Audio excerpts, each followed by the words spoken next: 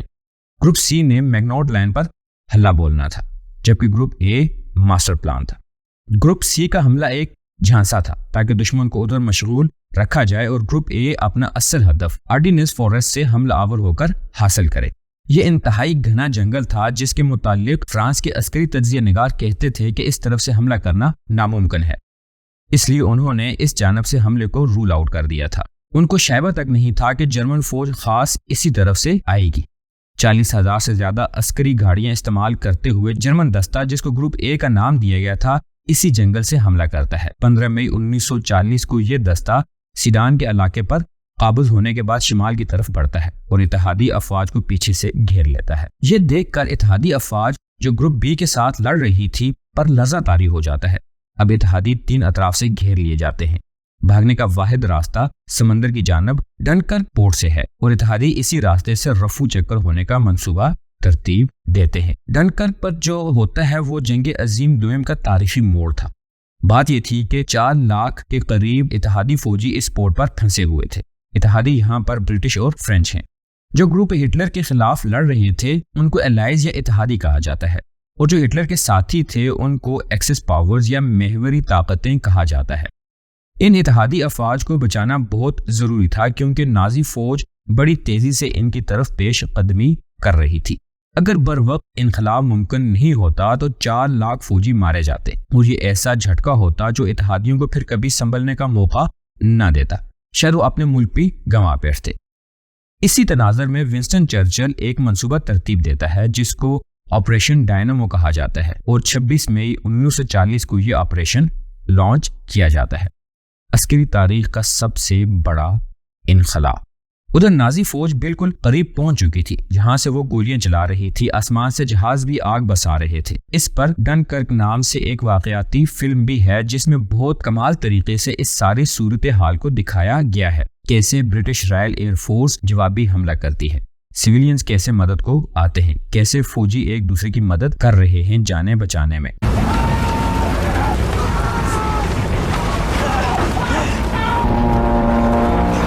4 جون 1940 کو 3.5 لاکھ فوجیوں کا انخلا کر دیا جاتا ہے، لیکن برا یہ ہوتا ہے کہ اتحادی افواج کا عسکری اور جنگی سامان اس انخلا کے دوران تقریباً ختم ہو جاتا ہے، اور پھر 22 جون 1940 کو فرانس ہتھیار ڈال دیتا ہے ہٹلر کے سامنے، یعنی فرانس سرنڈر کر جاتا ہے۔ اسی دوران میسولینی جو ایک آمر تھا اس کی حکومت تھی اٹلی پہ، جو ہٹلر سے بہت زیادہ متاثر تھا اور فرانس کے ساتھ جنگ میں ہٹلر کے اتحادی کے طور پر سامنے آیا۔ اس اتحاد کو پیکٹ آف سٹیل کہا جاتا ہے۔ یہ دونوں ملک فرانس اور برطانیہ کے خلاف 10 جون کو اعلان جنگ کرتے ہیں۔ جولائی 1940 تک صورتحال یہ ہے کہ ہٹلر اپنے پڑوس کے تقریباً سبھی ممالک پر قابض ہو چکا ہے: Austria, Poland, Denmark, Norway, Belgium, Luxembourg, Netherland اور فرانس۔ تاریخ کے اس موڑ پر یورپ میں صرف 3 بڑے ملک رہ جاتے ہیں: ہٹلر کا جرمنی، برطانیہ اور سوویت یونین۔ جرمنی اور سوویت یونین کے درمیان ایک امن معاہدہ ہے، اس لیے ہٹلر سوویت یونین سے بے خوف ہے، کیونکہ معاہدے کی روح سے وہ کبھی ہٹلر کے خلاف جنگ نہیں کریں گے۔ اب ہٹلر کا اکلوتا حریف برطانیہ رہ جاتا ہے۔ اگر کسی کے ذہن میں امریکہ کے متعلق سوالات ہیں تو بتاتا چلوں کہ جنگ عظیم دوئم میں امریکہ شروع میں شامل نہیں تھا۔ جنگ عظیم اول کے بعد اپنے ہاتھ پیچھے باندھ لیتا ہے، اس کو اس جنگ میں اپنا کوئی مفاد نظر نہیں آتا۔ اگر اسی مقام پر جنگ روک دی جاتی اور ہٹلر مزید مہم جوئی کا ارادہ تک کرتا تو وہ جنگ مکمل طور پر جیت چکا تھا، اس کا پلڑا بہت بھاری تھا۔ پھر سوال جنم لیتا ہے کہ ایسا کیا ہوتا ہے کہ بازی پلٹ جاتی ہے؟ جیتا ہوا جرمنی کیسے برطانیہ سے ہار جاتا ہے؟ We shall fight on the landing grounds. We shall fight in the fields and in the streets. We shall fight in the hills. We shall never surrender. اس سب پر بات کریں گے اس ویڈیو کے اگلے حصے میں، یعنی پارٹ 2 میں۔